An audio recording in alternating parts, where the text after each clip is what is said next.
I let you beat it. I'm loving this ride.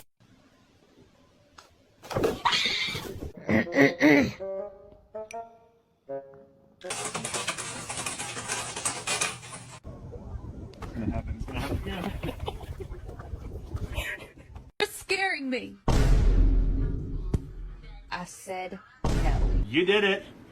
You're helping. You're gonna pick us up one little kernel at a time.